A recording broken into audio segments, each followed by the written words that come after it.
friend, my name is Manal Mehta. I work from VS Patel Arts and Science College, Bilimura. Today my topic name is polyester acrylic from petrochemical from TYBSc SEM 6. આપણે આપણા topic પર જવા પહેલા જોઈએ કે polyester શું છે.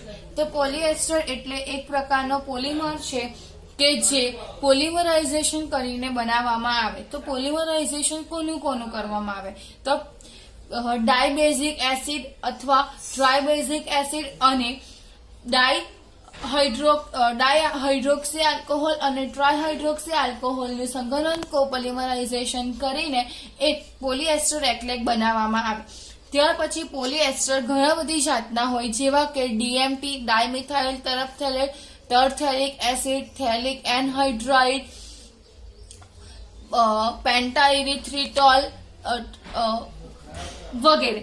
ત્યાર પછી હવે આપણે આ જે પોલિએસ્ટર બનાવવામાં આવે તે વિવિધ પ્રકારના સ્ટાર્ટિંગ મટીરિયલ જેવા કે પેરાઝાઇલિન, ઓર્થોઝાઇલિન, મેટાઝાઇલિન, નેપ્થેલિન અને બેન્ઝીનનો ઉપયોગ કરીને પોલિએસ્ટર બનાવવામાં આવે. હવે આપણે પહેલા જોવાનું છે ડીએમટી.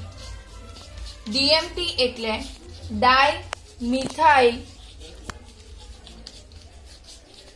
તરફથેલેટ. હવે આ ડીએમટી ની આપણે બનાવટ અને એનો ઉપયોગ જોઈએ. તો બનાવટ શામાંથી થાય? એ ડીએમટી શામાંથી બનાવવામાં આવે તો પેરાઝાઇલિન માંથી. પેરાઝાઇલિન. હવે આ પેરાઝાઇલિન નું પહેલા ઓક્સિડેશન કરવામાં આવે. ડીએમટી બનાવવા માટેની બે પ્રોસેસ છે. તેમાંની પહેલી પ્રોસેસ છે પેરાઝાઇલિન નું ઓક્સિડેશન કરવામાં આવે. સ્ટ્રોંગ ઓક્સિડેશન કરવાનું, તો પ્રોડક્ટ તરીકે આપણને ટરથેલિક એસિડ મળે. એ ટરથેલિક એસિડનું ફરીથી એસ્ટરિફિકેશન કરવામાં આવે. કોની હાજરીમાં? તો મિથેનોલની હાજરીમાં. તો પ્રોડક્ટ તરીકે આપણને ડાયમિથાઇલ તરફથેલેટ મળે. ત્યાર પછી બીજી પ્રોસેસ છે. એ બીજી પ્રોસેસમાં પણ સેમ સ્ટાર્ટિંગ મટીરિયલ તરીકે કોને લેવામાં આવે તો પેરાઝાઇલિન. એ પેરાઝાઇલિનનું પહેલા ઓક્સિડેશન કરવામાં આવે. અહીંયા જે ઓક્સિડેશન કરવામાં આવે તે કોની હાજરીમાં કરવામાં આવે તો હવાની હાજરીમાં. ઓક્સિડેશન કર્યું એટલે આપણને પ્રોડક્ટ તરીકે શું મળવાનું? Mono acid. ત્યાર પછી એનું ફરીથી એસ્ટરિફિકેશન કરવામાં આવે મિથેનોલ વડે. તો પ્રોડક્ટ તરીકે આપણને મળે મોનોમિથાઇલ તરફથેલેટ.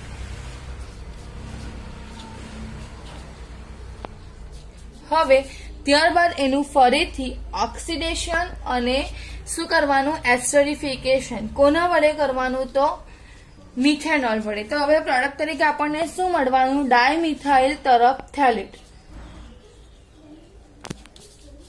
હવે આ જે ડાયમિથાઇલ તરફથેલેટ છે એનું ઉપયોગ શામાં કરવામાં આવે? એનો હવે આપણે ઉપયોગ જોવાનો છે. તો એનો ઉપયોગ શામાં કરવામાં આવે તો ટેરીલિનની બનાવટમાં.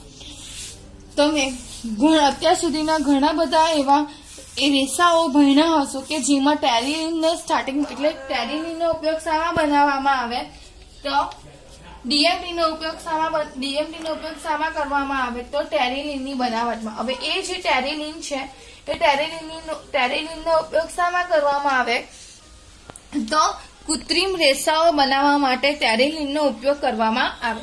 હવે પછી આપણે જોવાનું છે ટરથેલિક એસિડ.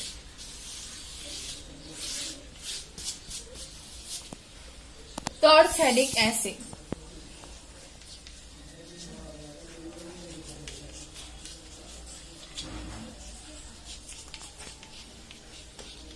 ટરથેલિક એસિડ પણ શામાંથી આપણે એની બનાવટ જોવાની છે. તો ટરથેલિક એસિડ શામાંથી બનાવવામાં આવે છે? પેરાઝાઇલિન માંથી. હવે ટરથેલિક એસિડને બનાવવા માટેની 3 પ્રોસેસ છે. આપણે ધીમે ધીમે ત્રણ પ્રોસેસ જોઈએ. ટરથેલિક એસિડને શામાંથી બનાવવામાં આવે છે? પેરાઝાઇલિન માંથી. હવે પહેલી પ્રોસેસ, પેરાઝાઇલિનનું ઓક્સિડેશન કરવામાં આવે તો પ્રોડક્ટ તરીકે ટરથેલિક એસિડ મળે.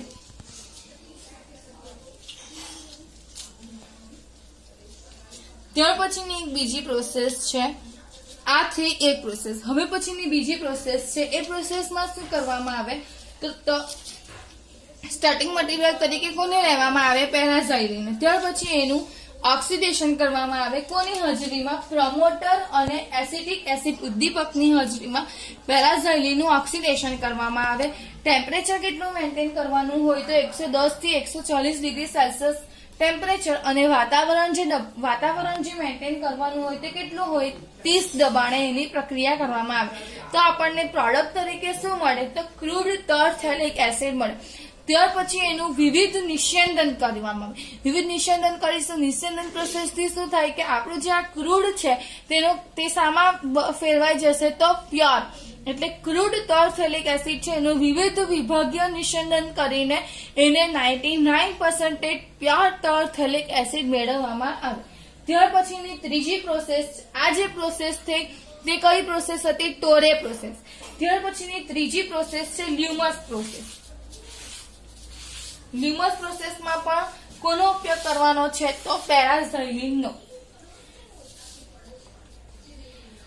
લ્યુમસ પ્રોસેસ, તો એ લ્યુમસ પ્રોસેસમાં બી પ્રોડક્ટ સ્ટાર્ટિંગ મટીરિયલ તરીકે કોને લેવાનું છે? પેરાઝાઇલિન. એ પેરાઝાઇલિનનું પહેલા એમિનો ઓક્સિડેશન, એમોક્સિડેશન એટલે શું કરવામાં આવે? તો પેરાઝાઇલિન છે એની કોની વડે પ્રક્રિયા કરવામાં આવે? એમોનિયા અને ઓક્સિજન વડે પ્રક્રિયા કરીશું તો પ્રોડક્ટ તરીકે આપણને મળશે પેરાટોલ્યુનોનાઇટ્રાઇલ. એ પેરાટોલ્યુનોનાઇટ્રાઇલનું ફરીથી ઇમોક્સિડેશન કરવામાં આવશે કોના વડે? એમોનિયા અને ઓક્સિજન વડે પ્રક્રિયા કરીશું તો પ્રોડક્ટ તરીકે આપણને નાઇટ્રાઇલ મળશે. અને એ નાઇટ્રાઇલનું જો વિભાજન કરીએ તો પ્રોડક્ટ તરીકે આપણને મળે ટરફેલિક એસિડ. તો આપણે જોયું તે પ્રમાણે ટરફેલિક એસિડને પણ કોનામાંથી બનાવવામાં આવે છે? પેરાઝાઇલિનમાંથી. હવે પછી જોવાનું છે ત્રીજું, થેલિક એન્હાઇડ્રાઇડ. આપણે જોયું તે પ્રમાણે DMT એટલે ડાયમિથાઇલ ટરફથેલેટ અને ટરફેલિક એસિડ કોનામાંથી બનાવવામાં આવે છે? તો પેરાઝાઇલિનમાંથી. હવે આપણે જોવાનું છે થેલિક એન્હાઇડ્રાઇડ. એ થેલિક એન્હાઇડ્રાઇડ કોનામાંથી બનાવવામાં આવે? તો નેફ્થેલિન અને ઓર્થોઝાઇલિનમાંથી. તો પહેલી થેલિક એન્હાઇડ્રાઇડ છે તેને બે તરીકે બનાવવામાં આવે, બે સ્ટાર્ટિંગ મટીરિયલનો ઉપયોગ કરીને બનાવવામાં આવે. પહેલું છે નેફ્થેલિન અને બીજું છે ઓર્થોઝાઇલિન. આપણે પહેલા જોઈએ નેફ્થેલિન. આ જે નેફ્થેલિન છે એ નેફ્થેલિનનું ઓક્સિડેશન કરવાનું કોની હાજરીમાં? તો વેનેડિયમ ઓક્સાઇડ ઉદ્દીપકની હાજરીમાં. તો પ્રોડક્ટ તરીકે શું મળશે? થેલિક એન્હાઇડ્રાઇડ. ત્યાર પછી બીજી પ્રોસેસ છે, તમે જોયું તે પ્રમાણે કે નેફ્થેલિનનું ઓક્સિડેશન કર્યું અને પ્રોડક્ટ તરીકે આપણને થેલિક એન્હાઇડ્રાઇડ મળ્યું. એવી જ રીતના બીજી પ્રોસેસ છે થેલિક એન્હાઇડ્રાઇડ બનાવવા માટેની ઓર્થોઝાઇલિનમાંથી. ઓર્થોઝાઇલિનનું પણ ઓક્સિડેશન કરવાનું વેનેડિયમ ઓક્સાઇડ ઉદ્દીપકની હાજરીમાં 350 થી 450 ડિગ્રી સેલ્સિયસ ટેમ્પરેચર વેનેડિયમ ઓક્સાઇડની હાજરીમાં. તો આપણને પ્રોડક્ટ તરીકે શું મળશે? થેલિક એન્હાઇડ્રાઇડ. હવે થેલિક એન્હાઇડ્રાઇડ બનાવવા માટે ઘણી વખતે ઓર્થોઝાઇલિનનો પણ ઉપયોગ કરવામાં આવે. કેમ? કારણ કે એની પાછળના ઘણા ફાયદા છે, જેવા કે આ જે વેનેડિયમ ઉદ્દીપક છે એ ઉદ્દીપકનું આયુષ્ય જે છે તે ઘણું લાંબુ છે. ત્યાર પછી એ પેરાઝાઇલિનમાંથી જે આપણને થેલિક એન્હાઇડ્રાઇડ જે મળવાનું છે તે આપણને એનો જે દર છે તે કેવો છે? એકદમ નીપજનો દર છે, એકદમ મોટો છે. ત્યાર પછી નેફ્થેલિન અગર ઓર્થોઝાઇલિનને ફીડ સ્ટોક તરીકે પણ વાપરવાની ક્ષમતા. અને ત્યાર પછી ઓછી ઉત્પાદન શક્તિ એટલે ઓછી કિંમતે આપણને ઉત્પાદન વધારે મળે તે ઉત્પાદન વધારે મળે. બરાબર. હવે આપણે જોઈએ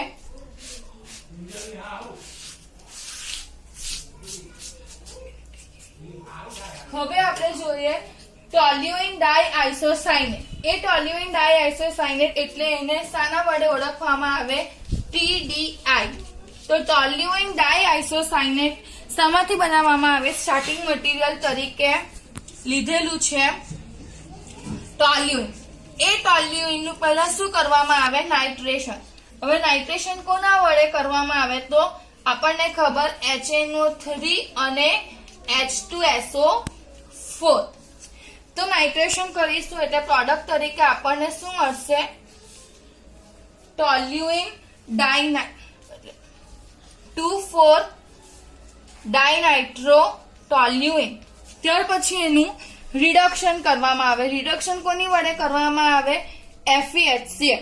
તો આપણા જે નાઇટ્રો ગ્રુપ છે એનું કન્વર્ઝન શામાં થઈ જશે? એમિનો ગ્રુપમાં.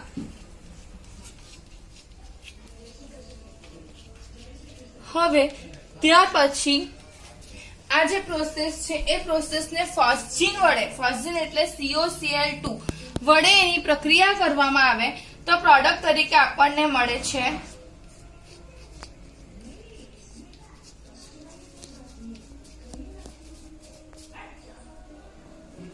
અને ત્યારબાદ એને ગરમ કરવામાં આવે એટલે HCl ના 2 મોલેક્યુલ બહાર નીકળે અને પ્રોડક્ટ તરીકે આપણને મળે TDI એટલે ટોલ્યુઇન ડાઇઆઇસોસાયનેટ.